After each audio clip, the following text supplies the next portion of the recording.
This episode is brought to you by my one and only food and mood journal. This is an 8-week food and mood journal and planner for beginners where you can track how food affects your mood, your hunger, and your energy levels.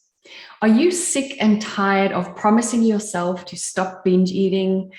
Do you feel out of control with food and you just don't know why you overeat? You might have intense cravings leading to self-sabotage. My food and mood journal is the perfect tool to help you tune into your signals that your body sends you. And by tracking what you eat and drink will help you give insight on how food affects your moods. This is an 8-week kickstart to mindful eating to help you identify the triggers that make you want to eat when you're not physically hungry. So this includes a food tracker, a mood and stress tracker, because we know that stress eating can also lead to overeating. We also have an 8-week goals tracker with journal prompts and affirmations. You'll also track things like your water intake and exercise. It makes a beautiful gift for anyone who feels out of control with food. It's an easy to use journal and it will give you just the insights to help you get on the path to stop binge eating, emotional eating, or any other form of overeating. So get your food and mood journal today by clicking the link in the show notes. Thank you.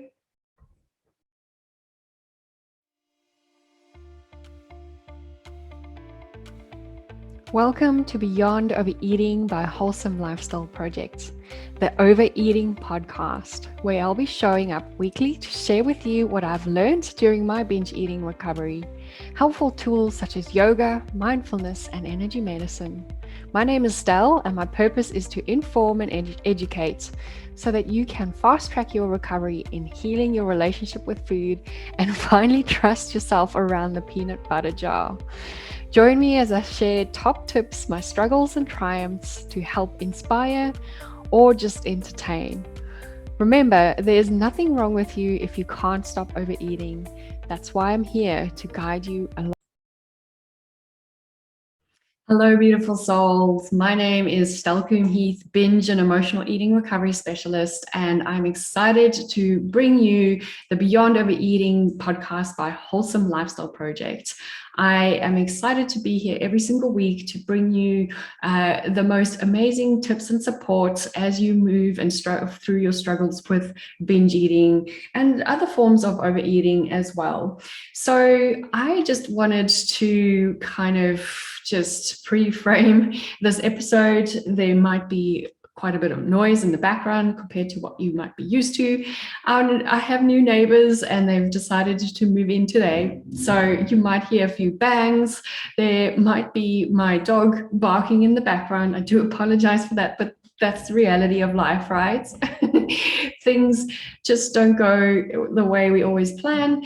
And, I find that I'm rather here to be spreading and sending the message of recovery and healing instead of trying to be perfect. And that's one thing you might notice with me is I sometimes I'm not the greatest speller, I'm not the greatest with grammar. I'm more a math person, but I always feel like my message needs to be out there, and it will reach the person that it's meant to reach at the time that it is. So I do apologize for bangs and clangs and spelling errors along the way, but I'm just here being authentic and kind of just sharing my journey and sharing my story with you with regards to recovery.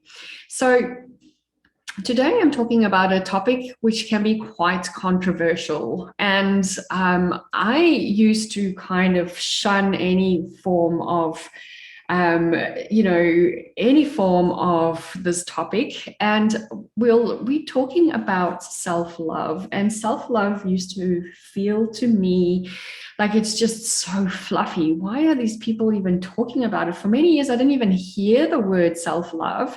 And as I started going on my health journey, as I started moving into health coaching space, all of a sudden there was just this fluff about self-love all the time. And I was like, what is this all about? I didn't understand it. I thought I didn't have time for this. But I've now kind of shifted my belief around self-love, and that's something that I work with my clients on a lot. Even if we just start implementing small little elements of self-care, just those small little things can actually add to us being more aware of our thoughts, our feelings, our emotions, which means that we can become more aware of our urges and start taking control back through that process. So I actually have this really amazing quote from Brené Brown. If you haven't heard from about her, she's just a phenomenal author, and I just love some of her content. And one of her quotes says, "You are imperfect. You are wired for struggle, but you are worthy of love and belonging." And I would like for you to just let that sink in. You are worthy of love and belonging. And sometimes that even means your own love and the sense of belonging in your own body and your mind. And that is what I loved about my journey through yoga and mindfulness, is the fact that I got to reconnect with my body. I got to reconnect with my mind. And I realized that there is no separation between the two. And if I'm at war with my body, then everything else will just kind of feel like a struggle all the time. So back while I was in my struggles with binge eating disorder, I really felt so much shame about my body, the way I looked, but especially when I looked in the mirror or in photos, I just absolutely cringed. I actually hated, like, you wouldn't believe that I'm now, if you're watching this on YouTube, you wouldn't believe that I used to actually avoid video or photos.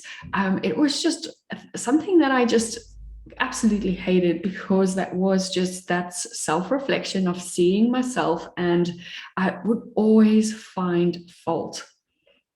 And some of the thoughts I used to have during this time was, I'm just such a failure. I'm so ugly. I just can't stop eating. And I remember saying to myself, like, these types of things over and over again. I would hear myself joke about, here I go, just eating my feelings again. Or I'd even joke about eating my feelings in public, and it's, sometimes it's great making little jokes about ourselves. And a lot of my clients feel the same. They kind of degrade themselves by making fat jokes about themselves in front of others, trying to get away from the facts.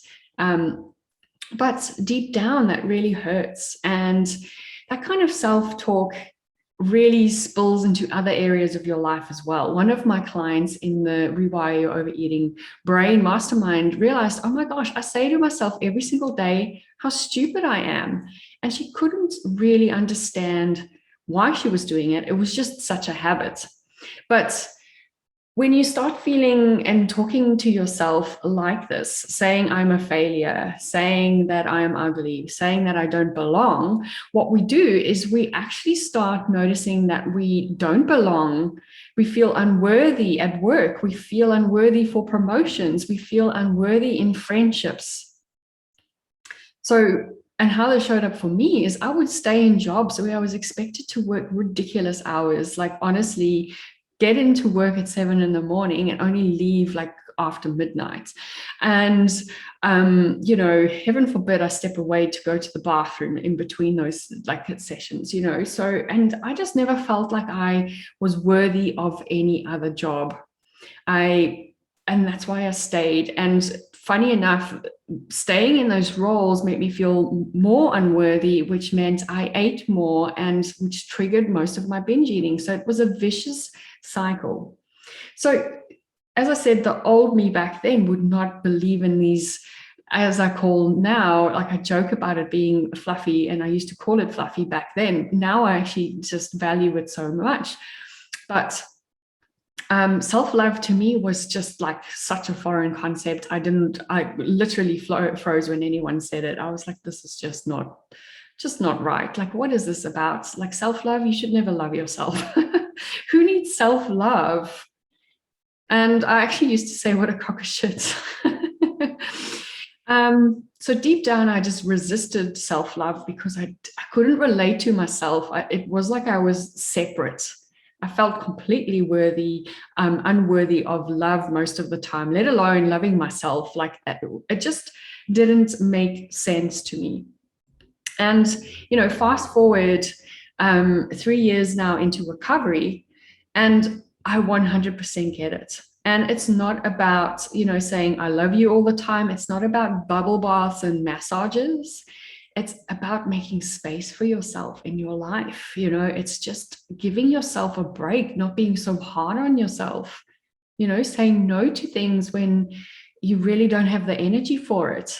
And just honoring yourself, uplifting yourself, bringing in positive aspects of self-talk. It doesn't have to be, oh my gosh, you're the most amazing person in the world, I love you so much, when you don't feel that way. But it could be just, oh my gosh, Stel, you handled that so well, I'm so proud of you. Or, wow, girl, damn, your hair looks amazing today. Whatever the case is, it's just about uplifting yourself, speaking to yourself as if you were speaking to a friend or your child. You would never bring them down. And that is one test that I have brought in. When I hear myself speaking or kind of in judgment about myself, I would turn it around and say, would I say this to a loved one? Would I say this to a child? I don't have my own children, but would I say this to a child? No. Then why am I saying this to myself? Being in love with yourself doesn't mean that you are self-centered. It means that you are just in awe with who you are and your amazing body and what it can do. It's about just having that confidence, that self-worth, and just being in a more positive state of being. And what I've learned is you can't go from hating yourself and being at utmost war into being in love with yourself. And I'm not saying that you ever have to be in love with yourself. I'm just saying that there needs to be a little bit more compassion. And, you can't go from hating yourself for overeating and self-loathing from, the way you look into, oh my God, I'm so in love, BFFs. No. But also realize that if you don't start that self-care and self-love relationship, you're keeping yourself stuck in the reasons why you probably binge in the first place. If you feel down about yourself, you create a chemical reaction in the body, right? It creates this emotion. And if this emotion is about hatred and self-loathing and just demeaning about yourself, if you are in a habit of eating for comfort, what's going to happen? You're going to keep stuck in that binge guilt cycle. So what I'd like for you to do is to, start just thinking about taking small little acts of even kindness. And if you're not sure where to begin with your journey to self-love, here are some steps that I took in my journey to mend my relationship with myself through small acts of self-love, or, just self-compassion, if you wanted to call it that. And the first one is forgiveness. Forgive yourself for wherever you are on your journey. I love Gabby Bernstein. If you haven't read her books, in the Super Attractor book, she's got this method called Choose Again. And when you recognize a negative thought about yourself or a negative words that you say about yourself, acknowledge that you have just said that, then forgive yourself, and then choose a next best thought or feeling. And I love that, because when we start forgiveness, that is when healing can happen in any relationship. Once we forgive, that is when we can personally heal. And it doesn't ever mean that we have to tell the other person that we forgive them. If this is another relationship with a person, or like ex, whatever, you don't have to forgive them and tell them that you've forgiven them, right? But when it comes to yourself, just forgive yourself for being so hard on yourself, for talking to your body and talking at your body the way you have been. And just for some of the real mean and judgmental things that you have said to yourself. And as I mentioned before, sometimes we don't even realize this is happening. And this is what I work through in my programs, is to bring those thoughts and processes to the surface. One of my clients yesterday said, I actually didn't like that exercise. I gave her an exercise to go and understand her current thoughts and feelings about her body. And she's like, I actually hated doing that because I don't want to actually speak to myself that way. And I said to her, most of the time you're not speaking to yourself that way, but this exercise showed you how many times you think that way without you even noticing how the stuff is happening and running in the unconscious part of your brain. And she was like, oh my gosh, yes, it actually created much more clarity for me on these things. And now I'm able to catch them and I'm able to move on. So forgive yourself when you hear these thoughts, when you see your reflection in the mirror and there's judgment or shame. Stop and forgive yourself. The second thing that I kind of worked with is creating healthy boundaries. Now, I am a bit of an empath. And for those of you who don't know what an empath is, that's someone who takes on other people's emotions. And, you know, like if someone's angry around me, I actually just feel like my skin wants to burst. And I sometimes just burst into tears because I have unfortunately taken on their emotions, which often led me to emotional eating for no reason, because it wasn't my emotions that I was taking on, it was theirs.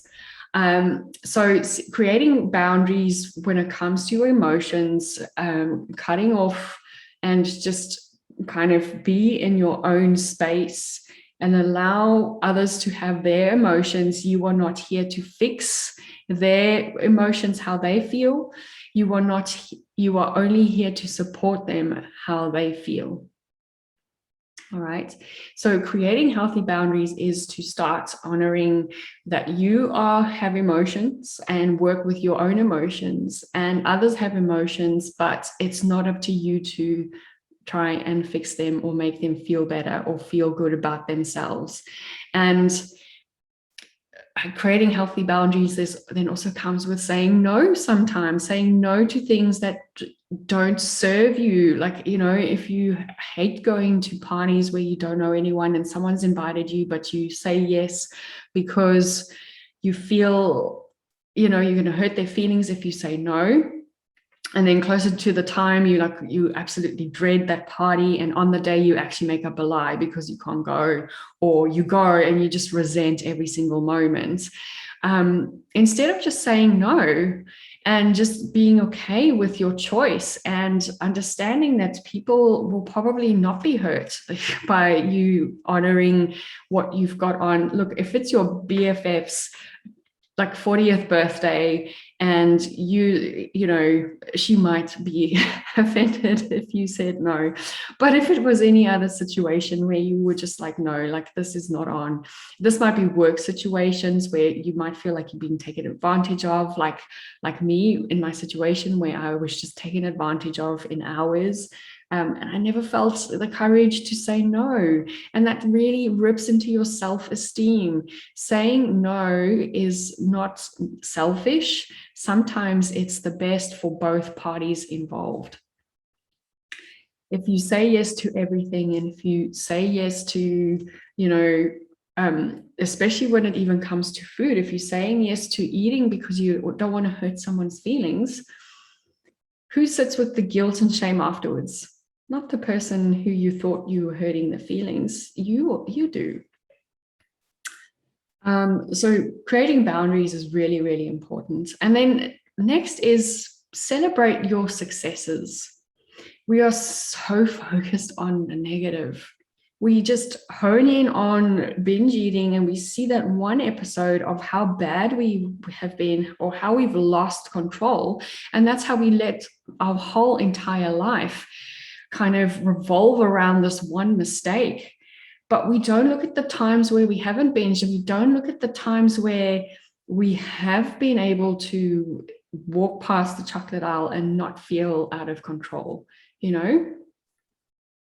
are so focused sometimes on how our hips look in our pants that we forget the greater compliments, like accomplishments are in our life. We diminish who we are and how powerful we are by just one little thought at a time. So stop doing that. Celebrate yourself. As I said, like in the beginning, I would celebrate my hair, like I might not feel 100% confidence in my body in certain instances, but I'll be like, damn, girl, your eyes look so pretty today. And that's not from an ego perspective. That's just lifting myself up. If that was my best friend, or if that was someone in my yoga class, I would have said the same thing to them. So why is it wrong to say that to myself? So start uplifting yourself. It feels good, and you deserve to feel proud of yourself and your accomplishments and everything you've been through. So if this has resonated with you, I would love for you to sign up for a binge-free mentoring session with me. It's complimentary. We kind of just sit down, see what your vision is for your relationship with food and body. We get down into understanding what's holding you back. And then we come up with some steps on how to move forward. So if that's something that you would like to apply for, I will put the link for that in the show notes. So come and join me. I am so excited to have you on board on those sessions. I can't wait to chat to you next week. Bye, everyone. Along the way.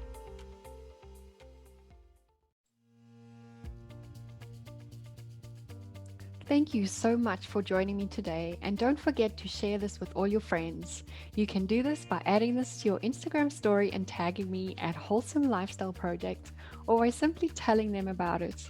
If you could rate and review on whatever platform you are listening, this will go a long way in helping me get this podcast out there so that I can share my message and help as many women out there struggling with food issues as I can.